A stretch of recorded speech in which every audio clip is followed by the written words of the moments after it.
चलिए देखिए क्या दिया है यहाँ पे कि प्रकाश का जो अपवर्तन का नियम है, अपवर्तन का नियम 2, अभी आपको जैसे बताया गया कि आपतित किरण क्या है, यह क्या है, पहली आपतित किरण और अपवर्तित किरण, और उसके बाद क्या करें, आपतन बिंदु पर खींचा गया अभिलंब तीनों एक ही तल में होता है। देखिए आपतित किरण, अपवर्तित किरण और आपतन बिंदु पर खींचा गया अभिलंब तीनों क्या होते हैं, एक ही तल में होते हैं। यह हमारा क्या है, अपवर्तन का पहला नियम है। यहाँ पे हम देख भी सकते हैं जब प्रकाश, देखिए यहाँ वायु है, वायु से कांच में जा रहा है और कांच से भी वायु में जाएगा तब भी यही नियम लगेगा, बस अंतर क्या हो जाएगा, उस समय अभिलंब से प्रकाश की किरणें क्या हो जाएंगी, दूर हो जाएंगी। कब, जब प्रकाश सघन से विरल में जाएगा। यहाँ प्रकाश विरल से सघन में जा रहा है इसलिए अभिलंब की तरफ झुकेगा। ठीक है, अपवर्तन का पहला नियम हमारा हो गया। दूसरा नियम क्या कहता है कि जैसे आप जानते होंगे कि जो श्वेत प्रकाश की किरण है, श्वेत प्रकाश की किरण में 7 वर्ण होते हैं। कितने 7 वर्ण होते हैं, 7 वर्ण। तो जब हम, और जो प्रकाश की किरण है वह अपने वर्णों के अनुसार ही अपवर्तित होती है। जो वर्ण का तरंगदैर्ध्य होता है उस अपने तरंगदैर्ध्य के अनुसार ही वह जब एक माध्यम से दूसरे माध्यम में जाती है तो अपवर्तित होती है। तो यह जो हम आपतित किरण लिए हैं, इस आपतित किरण को अगर हम कहें कि श्वेत प्रकाश की किरण है, क्या है, श्वेत प्रकाश है, तो इसमें 7 वर्ण होंगे। पहले तो आ रहा है, यहाँ आपतन बिंदु तक तो कोई प्रभाव नहीं पड़ेगा, लेकिन जैसे ही जब अपवर्तित होगा यह, तो 7 वर्ण अपने तरंगदैर्ध्य के अनुसार अलग अलग अपवर्तन कोण बनाएंगे। जब 7 अपवर्तन कोण अलग अलग बनाएंगे तो यहाँ अपवर्तन कोण जो है 7 गो बन जाएगा, और 7 गो बनेगा तो इस नियम को समझ पाना हमारे लिए क्या है, संभव नहीं है। इसलिए हम क्या कहेंगे, इस श्वेत प्रकाश की किरण से क्या एक वर्ण, कौन सा हो, कोई एक वर्ण जो है हम लें, और इस एक वर्णीय प्रकाश के लिए, देखिए इसीलिए आप लिखा गया है क्या कि एक वर्णीय प्रकाश के लिए, एक वर्णी का मतलब आप समझ गए होंगे कि जो श्वेत प्रकाश की किरण है उस श्वेत प्रकाश की किरण से एक वर्ण लेना है। ठीक है, सबसे जो है तरंगदैर्ध्य कम होता है बैगनी का, और सबसे अधिक तरंगदैर्ध्य होता है लाल रंग का। ठीक है, और बाकी जो 5 किरण है इन्हीं के बीच में रहते हैं। अभी आपको जो है वर्ण विक्षेपण आगे इसी क्रम में पढ़ाया जाएगा, तो आपको वर्ण विक्षेपण जब पढ़ाएगा तो समझ में आएगा। अभी यहाँ पर केवल आप समझिए कि जो श्वेत प्रकाश की किरण है, इस श्वेत प्रकाश की किरण में से हम क्या ले रहे हैं, श्वेत प्रकाश की किरण का मतलब कि इसमें 7 गो वर्ण है। कितना वर्ण है, 7 वर्ण है, और इन 7 वर्णों में से कोई हम क्या ले रहे हैं, एक वर्ण ले रहे हैं। एक वर्ण जैसे मान लीजिए बैगनी रंग लें, चाहे लाल रंग लें, चाहे आसमानी रंग लें, कोई एक रंग लिए हैं, और उस एक वर्ण के लिए जो प्रकाश की आपतन कोण की जो जया है वह अपवर्तन कोण की जया की क्या होगी, परस्पर समानुपाती होती है। जैसे हम यहाँ लिख सकते हैं कि साइन आई समानुपाती साइन आर। ठीक है, अब इस पर क्वेश्चन 2 को हटाएंगे तो क्या लिखेंगे, sine I equal to n sine r, और यन ही क्या कहलाता है, माध्यम का अपवर्तनांक हो, अपवर्तनांक कहलाता है। ये हो जाएगा साइन आई बटे साइन आर, इसके नीचे आ जाएगा इक्वल टू यन। यह हमारा फार्मूला हो गया, इसे ही हम कहते हैं स्नेल का नियम। अब देखो इसमें जो यन है वह क्या है, माध्यम का, यन क्या है, माध्यम का, पारदर्शी माध्यम का अपवर्तनांक है। पारदर्शी माध्यम का क्या है, अपवर्तनांक है। इस यन को यहाँ के लिए हम नियतांक भी मानेंगे। हम क्या मानेंगे, नियतांक, नियतांक। इसको हम नियत भी कह सकते हैं, यानी कि एक ही जब 2 समान माध्यम हो, 2 समान माध्यम कहने का तात्पर्य यहाँ पे एक वायु हो और एक कांच हो, अगर ऐसा है वायु से प्रकाश हर समय अलग अलग स्थितियों में भी अगर वायु से कांच में ही प्रकाश जा रहा है तो उसका जो अपवर्तनांक होगा वह क्या होगा, नियत होगा। लेकिन कब बदल जाएगा इसका मान, कि जब वायु से जल में जाएगा, चाहे जल से कांच में जब प्रकाश जाएगा, जल से कांच में चाहे वायु से जल में, तो माध्यम बदलने के साथ साथ नियत बदल जाएगा। नियत बदलने का तात्पर्य यहाँ क्या है कि जो नियतांक है वह बदलेगा। माध्यम के बदलने के साथ इसका जो है अपवर्तनांक जो है वह भी क्या हो जाएगा, बदल जाएगा। समझ में आया आपको? इसे आप नोट कर लीजिए। चलिए अब इस क्रम में हम पढ़ेंगे अपवर्तनांक के बारे में। अपवर्तनांक क्या होता है? देखिए, अपवर्तनांक जो है दो प्रकार का होता है। अपवर्तनांक कितने प्रकार का होता है? दो प्रकार का होता है। एक होता है सापेक्ष अपवर्तनांक और एक होता है निरपेक्ष अपवर्तनांक। हम इन दोनों अपवर्तनांकों से हम एक माध्यम से दूसरे माध्यम में जब प्रकाश जा रहा है तो उसकी चाल में क्या परिवर्तन हो रहा है उसके बारे में ज्ञात कर लेंगे। आते हैं, पहले हम जानेंगे किसके बारे में, सापेक्ष अपवर्तनांक के बारे में। क्या होता है? दो अपवर्तनांक होते हैं। अपवर्तनांक कितने होते हैं? दो होते हैं। एक होता है सापेक्ष और एक होता है निरपेक्ष।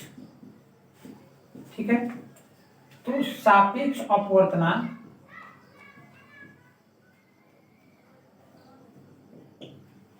और निरपेक्ष अपवर्तनांक।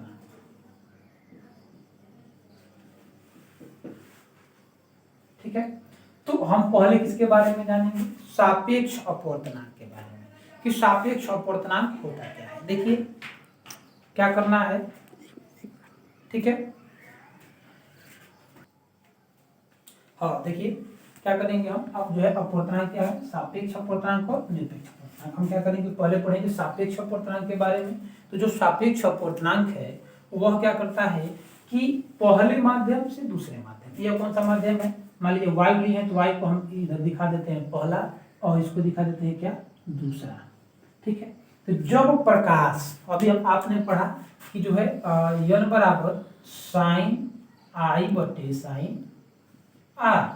ठीक है, तो साइन आई बटे साइन आर क्या था, पहले माध्यम के सापेक्ष दूसरे माध्यम का क्या था, 1:2। उसी प्रकार हम जब सापेक्ष अपवर्तनांक में पढ़ेंगे चाल से संबंधित, प्रकाश की चाल से संबंधित, तो कहेंगे कि पहले माध्यम के सापेक्ष दूसरे माध्यम का चाल, पहले माध्यम के सापेक्ष दूसरे माध्यम का अपवर्तनांक निकालेंगे तो लिखेंगे कि दूसरे माध्यम में, किस माध्यम में, दूसरे माध्यम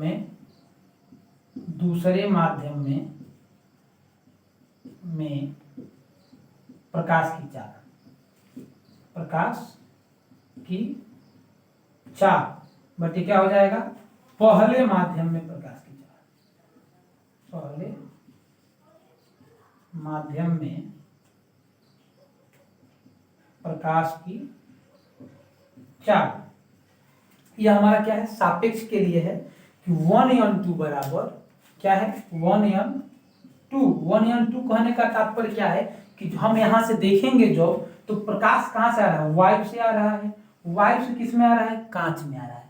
तो जब हम देखेंगे तो कांच में प्रकाश की चाल, क्योंकि वायु तो सामान्य अवस्था में आएगा, तो आने के बाद जब कांच में उसका चाल कम होगा कि ज्यादा होगा, तो हम जब इस कांच की स्थिति को देखेंगे तो अभी तो जानेंगे।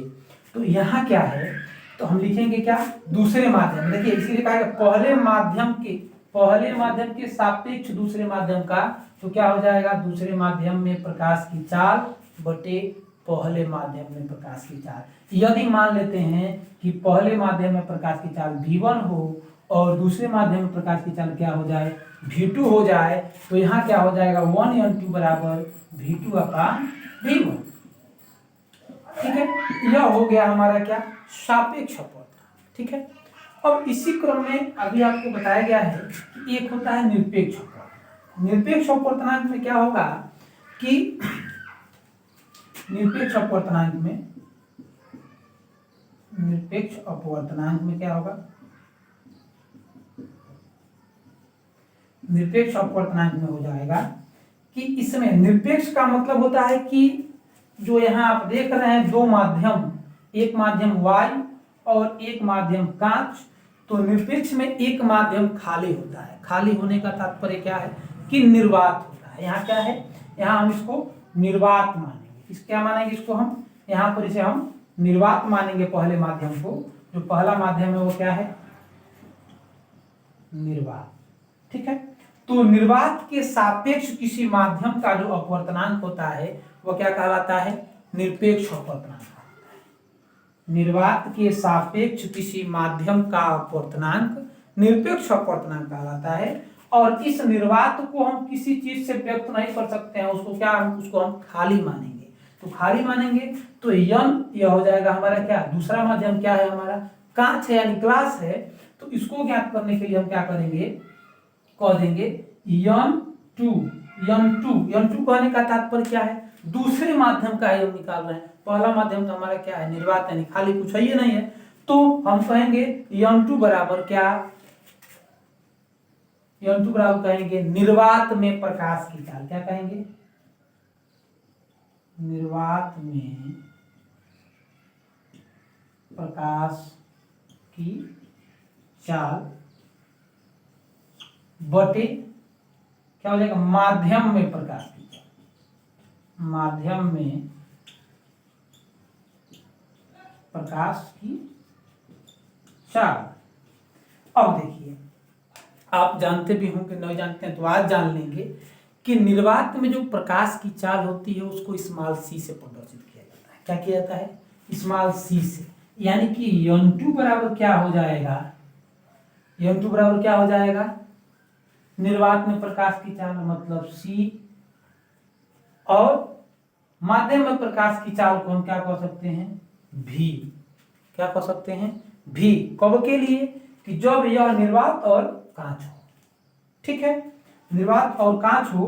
तो अब जब यही दो माध्यम आपको दिखाई दे रहा है तो हमको यहाँ पे यन2 नहीं भी अगर हम लिखे तो कोई दिक्कत नहीं है। हम डायरेक्ट यन बराबर भी यहाँ पे आपको दिखाया गया है कि यह निरपेक्ष अपवर्तनांक है। और निरपेक्ष अपवर्तनांक का मतलब होता है कि एक माध्यम जो होगा वह क्या होगा? वह निर्वात होगा, दूसरा माध्यम जो होगा वह क्या होगा? कांच होगा। तो निर्वात के सापेक्ष किसी माध्यम का अपवर्तनांक क्या होता है बच्चों? निरपेक्ष अपवर्तनांक होता है। ठीक है, अब उसमें हमको निकालना, उसके लिए फार्मूला हमको प्रूफ करना है। तो क्या प्रूफ हो गया? कि पहले माध्यम में यानी कि निर्वात में प्रकाश की चाल, और निर्वात से कहाँ प्रकाश जा रहा है? जिस माध्यम में जा रहा है, चाहे वायु में जा रहा हो, चाहे कांच में जा रहा हो, चाहे जल में जा रहा हो, तो जिस माध्यम में जा रहा है उस माध्यम में प्रकाश की चाल, तो उस माध्यम में प्रकाश की चाल को हम क्या कह दिए? भी से व्यक्त कर दिए। और निर्वात में प्रकाश की चाल को स्मॉल सी से प्रदर्शित कर दिए। तो हमारा क्या आ गया? निरपेक्ष अपवर्तनांक का मान C/V। चाहे तो आप कोई दिक्कत नहीं है, यहाँ पर 2 आप मान सकते हैं, इसमें कोई दिक्कत नहीं है। ठीक है, अब यहाँ तक आप फिर एक बार पुनः देखेंगे। सापेक्ष अपवर्तनांक में सापेक्ष अपवर्तनांक क्या होता है? कि जब प्रकाश किसी एक माध्यम से दूसरे माध्यम में जाता है तो उसमें जो परिवर्तन देखने को मिलता है वह जो है हमारा सापेक्ष अपवर्तनांक होता है। और जो निरपेक्ष अपवर्तनांक में निर्वात, एक क्या होगा? खाली होगा, दूसरा होगा क्या? दूसरा कोई माध्यम होगा, पहला माध्यम क्या होगा? हमारा निर्वात होगा। तो निर्वात के सापेक्ष किसी माध्यम का जो अपवर्तनांक होगा वह क्या होगा? निरपेक्ष अपवर्तनांक होगा। यहाँ एक तक एक बार लिख लीजिए। चलिए अब हम पढ़ेंगे किसके बारे में? निरपेक्ष और सापेक्ष में संबंध। जो निरपेक्ष अपवर्तनांक और सापेक्ष अपवर्तनांक है उसमें संबंध हम पढ़ेंगे। आपको बताया गया है कि 2 चीजें। सापेक्ष में आपको बताया गया है कि 1n2 इक्वल टू क्या बताया गया? 1n2 equal to V2/V1। ठीक है, क्या बताया गया है?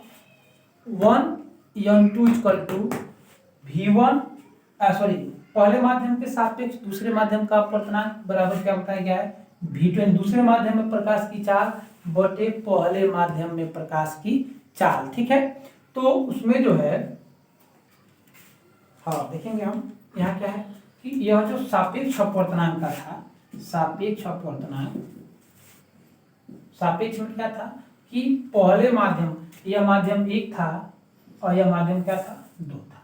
तो जब प्रकाश पहले माध्यम से दूसरे माध्यम में जा रही थी तो क्या होता था? अपने मार्ग से मान लीजिए विचलित होता है, कई बार बता दिया गया आपको। तो पहले माध्यम में जो चाल था वह दूसरे माध्यम में जो चाल था वही हमारा यहाँ पहले माध्यम के सापेक्ष जब दूसरे का निकाले थे, पहले के सापेक्ष दूसरे का, तो दूसरे माध्यम में प्रकाश की चाल और पहले माध्यम में प्रकाश की चाल का अनुपात बनता था। अगर इसको हम क्या मान लें, समीकरण 1 मान लें, क्या मान लें, समीकरण 1। उसके बाद हम क्या करें कि अगर जो है, अब हम कहें कि निरपेक्ष अपवर्तनांक। अब देखो यहाँ आपको समझना होगा कि निरपेक्ष अपवर्तनांक में अभी आपको बताया गया है कि जो निरपेक्ष अपवर्तनांक था उसमें एक माध्यम निर्वात माना जाता था। तो यहाँ जो हमारा पहला माध्यम है, तो पहले माध्यम में जो प्रकाश आ रही है, पहले माध्यम में जो प्रकाश आ रही वह कहाँ से आ रही हो, निर्वात से आ रही हो। तो पहले माध्यम का जो निरपेक्ष अपवर्तनांक होगा वह n1 होगा, और दूसरे माध्यम में जो प्रकाश है वो भी फिर निर्वात जा रही हो, तो दूसरे माध्यम का यदि निरपेक्ष अपवर्तनांक क्या हो, n2। पहले माध्यम का ध्यान से समझिएगा, अभी निरपेक्ष अपवर्तनांक आपको बताया गया है, तो निरपेक्ष अपवर्तनांक में आपको बताया गया यह कि पहला क्या होता था, निर्वात होता था, और दूसरा कोई भी माध्यम होता था, जैसे मान लीजिए कि कांच हो गया, चाहे जल हो गया, वगैरह वगैरह जो भी चीजें।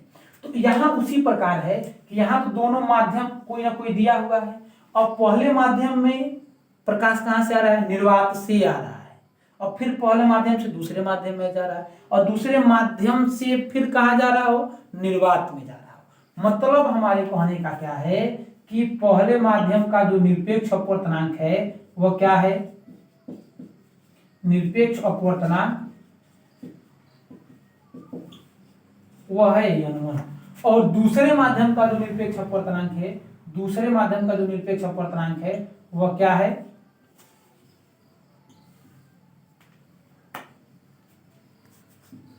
दूसरे माध्यम का जो निरपेक्ष अपवर्तनांक है वह क्या है, n2 है। यह पहले माध्यम का हो गया और यह दूसरे माध्यम का हो गया, इस माध्यम का हो गया दूसरे माध्यम का निरपेक्ष अपवर्तनांक। तो अब देखिए, अभी आपको बताया गया है कि n1 बराबर क्या सूत्र आता है, n1 बराबर आता है पहले माध्यम में निर्वात से, यानी निर्वात में प्रकाश की चाल को हम किससे व्यक्त कर रहे थे, स्मॉल c से, और जब पहला माध्यमों में आएगा निर्वात से पहले माध्यम में, तो पहले माध्यम में जो प्रकाश की चाल होगा वो क्या हो जाएगा, v1। अगर इसको हम मान लें समीकरण नंबर यहाँ पर 2, पहले से यहाँ पे 1 बना दिया गया है, इसलिए यहाँ इसको क्या करेंगे, हम 2 मानेंगे। अब ठीक, यह हमारा पहला माध्यम तो हो गया। अब दूसरे माध्यम का जो निरपेक्ष अपवर्तनांक है वह n2 है, तो n2 बराबर अगर हम लिखें क्या, तो n2 बराबर भी जो माध्यम है क्या होगा, एक होगा प्रकाश की चाल c, और माध्यम में क्या होगा, तो माध्यम वो दूसरा माध्यम, इसलिए उसमें प्रकाश की चाल को क्या मान लिए हम, v2 मान लिए। तो इसको अगर हम मान लें समीकरण नंबर 1 2 3, तो कहेंगे कि समीकरण 2 में, समीकरण 1 2 3 का भाग करने पर देखिए, तो जब भाग करेंगे तो क्या हो जाएगा, भाग करें तो क्या होगा, n1 बटे n2 इक्वल टू c बटे v1 अपान c बटे v2। अब आप देखेंगे तो यह सबसे ऊपर चला जाएगा, मतलब कि n1 बटे n2 इक्वल टू क्या हो जाएगा, c v2 अपान c v1। तो c से c तो कट जाएगा, बचेगा क्या, n1 upon n2 equal to v2 upon v1, क्या बचेगा, v2 अपान v1।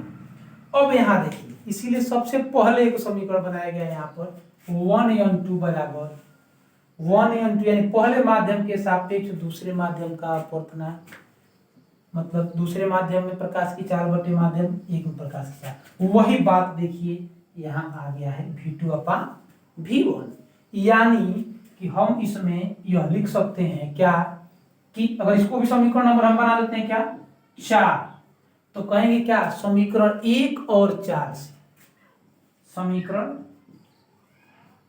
1 व 4 से क्या हो जाएगा, समीकरण 1 और 4 से, समीकरण 1 में भी आप देख रहे हैं कि v2 upon v1 equal to 1n2 है, और यहाँ भी v2 अपान v1 ही है, तो इस v1 अपान v2 की जगह पे हम n12 लिख सकते हैं। मतलब हमारा क्या आ जाएगा यहाँ पर कि n1 बटे n2 बराबर क्या, 1n2 क्या आ जाएगा, यानी अगर इसको हम सीधा करके लिखें तो हो जाएगा हमारा 1n2 equal to n1 upon n2। कब के लिए? जब माध्यम 1 के सापेक्ष माध्यम 2 का लेंगे। अगर यही इसके ठीक हम क्या कर दें, उल्टा कर दें, कहें कि नहीं हम माध्यम 1 के सापेक्ष माध्यम 2 का नहीं निकालेंगे, किसका निकालेंगे? माध्यम 2 के सापेक्ष माध्यम 1 का निकालेंगे, तो यहीं पे बदल जाएगा 2n1 बराबर हो जाएगा। तो ये दोनों उल्टा हो जाएगा, n2/n1 हो जाएगा। ठीक है, ये दोनों एक ही ऐसे फार्मूले हैं, हम एक दूसरे को परिवर्तित करेंगे। ये अगर यहाँ दिखाई न दे रहा हो तो इसको हम दूसरे जगह लिख दे रहे हैं। यहाँ पर साइड में हमारा मूल सूत्र क्या बना है कि n1/n2 = 1n2। ठीक है, तो इसको अगर हम सीधा लिखें तो 1n2 = n1/n2 लिख सकते हैं। तो यह जो n1n2 है, तो n1 पहले माध्यम के सापेक्ष दूसरे का है। हमको क्या करना है भाई, हम इसको बदलेंगे, कहेंगे ना हमको चाहिए दूसरे माध्यम के सापेक्ष पहले माध्यम का। जब माध्यम बदलेगा तो यह भी क्या हो जाएगा, बदल जाएगा, हो जाएगा n2/n1। अब देखिए यहाँ भी अगर देखें इन दोनों समीकरणों से, अगर यह क्या है, पहले माध्यम के सापेक्ष दूसरे का है और यहाँ दूसरे के सापेक्ष पहले का है, तो अगर हम इन दोनों का अगर मल्टीप्लाई कराएं, मतलब कि 1n2 × 2n1 = 2, तो यहाँ हमारा आ जाएगा n1, क्या आ जाएगा हमारा, n1/n2 × n2/n1। ध्यान से देखिएगा, हम इन दोनों समीकरणों का यहाँ जो आपके सामने लिखा हुआ है इसका हम मल्टीप्लाई कराएं, तो 1n2 गुणे क्या है, 2n1, तो n1/n2 और n2/n1 ये क्रॉस हो जाएगा, एक दूसरे से कट जाएगा, आएगा हमारा क्या, 1n2 × 2n1 = 1, या 1n2 = 1/2n1। ठीक है, यह हो गया हमारा सापेक्ष और निरपेक्ष अपवर्तनांक में संबंध। एक बार पुनः देख लेंगे, ठीक है, कि यह चीजें जो यहाँ आपको प्रूफ की गई हैं, यह पुनः फिर हम यहाँ ला करके लिखे हैं इसी चीज को जो वहाँ लास्ट में यहाँ पर प्रूफ किया गया था। इसको हमने सीधा कर लिया नीचे, इसलिए हम कर दें, दिखाई न दे रहा हो आपको, इसकी वजह से यहाँ लिखा गया है। तो उस समीकरण को हमने सीधा किया और पहले माध्यम के सापेक्ष हमने क्या किया, दूसरे का किया। ठीक है, तो पहले माध्यम के सापेक्ष जब हम दूसरे का किए हैं तो दूसरे का किए हैं, तो उसी प्रकार दूसरे के माध्यम पहले का कर दिए, तो एक दूसरे के क्या हो गया, विपरीत हो गया, दोनों का हम मल्टीप्लाई कराए हैं तो ये कट जाएगा, तो यहाँ 1 आ गया। 1 आने के पश्चात क्या हुआ कि अगर हम चाहें तो एक का यहाँ ले आकर भाग दे सकते हैं, भाग देंगे तो 1n2 बराबर क्या हो जाएगा, 2n1 आ जाएगा। ठीक है, तो यहाँ हम क्या करेंगे, समझेंगे। ठीक है।